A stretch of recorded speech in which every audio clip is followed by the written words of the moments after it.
ظاہر ہے کہ پچھلے 1 سال سے کسان سڑکوں پہ ہیں, کئی لوگ ان میں جو ہے شہید ہو گئے, کئی لوگوں نے خودکشی کر لی, پر اس کے باوجود جو مرکزی سرکار ہے ان پہ کوئی اثر نہیں ہو رہا ہے. تو یہ گھمنڈ نہیں ہے, غرور نہیں ہے, تو اور کیا ہے؟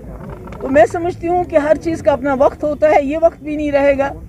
آخرکار جو ہے جس طرح سے کسان اس وقت ناراض ہیں, جس وقت سے وہ اس وقت مشکلات کا سامنا کر رہے ہیں, مجھے پوری امید ہے, اور جو ابھی حال ہی میں رزلٹ آ گئے کئی اسٹیٹس کے, کہ آنے والے وقت میں لوگ جو ہے اپنی ناراضگی کا اظہار کریں گے, اور جو بی جے پی کی سرکار ہے ان کو بھی ہوش کے ناخن لینا پڑے گا.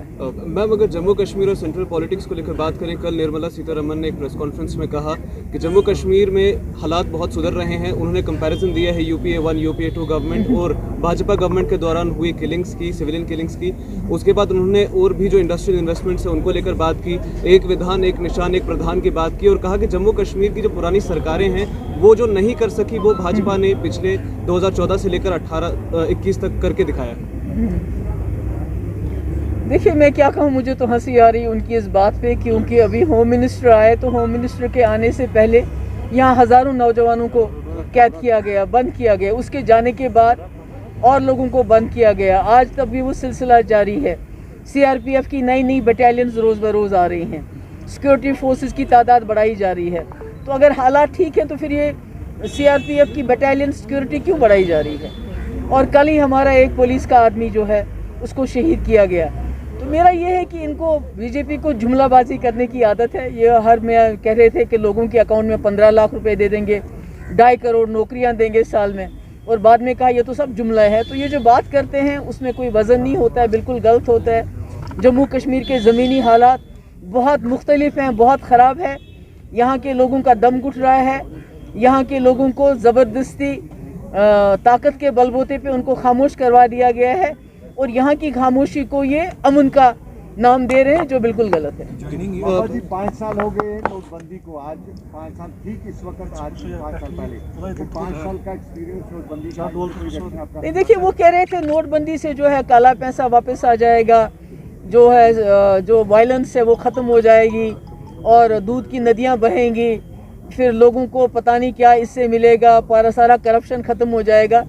بلکہ اس وقت تو پہلے جتنی کرپشن کبھی نہیں تھی اب ہے, مگر بڑے سوفسٹیکیٹڈ طریقے سے کرپشن ہو رہی ہے. جیسے پرائم منسٹر کیئر فنڈ, وہ کرپشن نہیں ہے تو کیا ہے؟ جس کا آپ لوگوں کو حساب نہیں دینا چاہتے. بحیثیت پرائم منسٹر آپ کے پاس فنڈ ہے, آپ اس میں جو ہے اربوں خربوں روپیہ جمع ہے, اس کا آپ حساب نہیں, تو اس سے بڑی کرپشن کیا ہو سکتی ہے؟ میم, آپ نے بھی پرائم منسٹر فنڈ کی بات کی, 37 وینٹیلیٹرز SMS میں پہنچے تھے, وہ ڈیفنکٹ ہے سارے, اس پہ آپ کا کیا کہنا ہے؟ نہیں, میرا یہ نہ صرف یہاں جو وینٹیلیٹر پہنچے وہ ڈیفنکٹ تھے, بلکہ جو گجرات میں بھی وینٹیلیٹر تھے اور جگہوں پہ بھی تھے وہ ڈیفنکٹ تھے. تو میں کہتی ہوں سب سے بڑا گپلا جو ہے وہ پرائم منسٹرز کیئر فنڈ میں ہے. ابھی اگر دیکھا جائے کافی زیادہ ایسے ملازموں کو ابھی سیک کیا گیا ہے جس میں پٹی تھنگس پر ان کو نکالا گیا ہے, اس پر کیا کہیں گے؟ بالکل غلط ہے. میں وہی تو کہہ رہی ہوں کہ ایک طرف سے ایک دعویٰ کرتے ہیں جموں کشمیر میں حالات ٹھیک ہے, دوسری طرف سے ایسے اقدامات کرتے ہیں جن سے یہاں کے لوگوں کے, ابھی بجبیاڑا میں 2 لوگوں کو انہوں نے نوکری سے ہٹا دیا, اس سے پہلے یہاں ہٹا دیا, پورے کشمیر میں وادی میں, اور اس کے بعد 48 سال کی عمر میں بھی کئی لوگوں کو جو ہے ان کو ریٹائر کر دیا, نوکریوں سے نکال رہے ہیں. نہ کوئی عدالت ہے, نہ کوئی وکیل کا ڈسکشن ہے, خود ہی وکیل, خود ہی جج, خود ہی وکیل, اور خود ہی سزا سناتے ہیں, جو بہت غلط ہے. اس سب کی جو نتیجے, بے شک اس وقت انہوں نے طاقت کے بل بوتے پہ اس وقت لوگوں کو خاموش کر دیا ہے, تو یہ وقت نہیں رہے گا ایسا.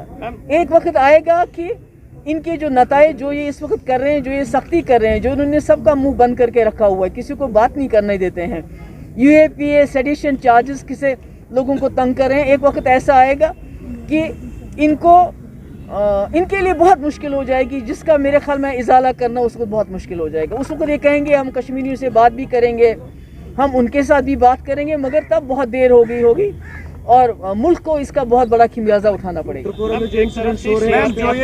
کمپنیز یہاں پہ لائی جا رہی ہے, دوسری طرف سے کہہ سکتے ہیں کہ لال چوک کے کچھ قدم دور ہی کل ایک پولیس آفیسر کو بالکل بٹوالوں میں بالکل. کیا آپ کو لگتا ہے کہ جو سیکیورٹی ہے وہ بالکل فیل ہو چکی ہے؟ نہیں, سیکیورٹی تو لیپسز ہیں, کیونکہ وہ جو ہمارے جو مائنورٹیز کے لوگ بھی مارے گئے,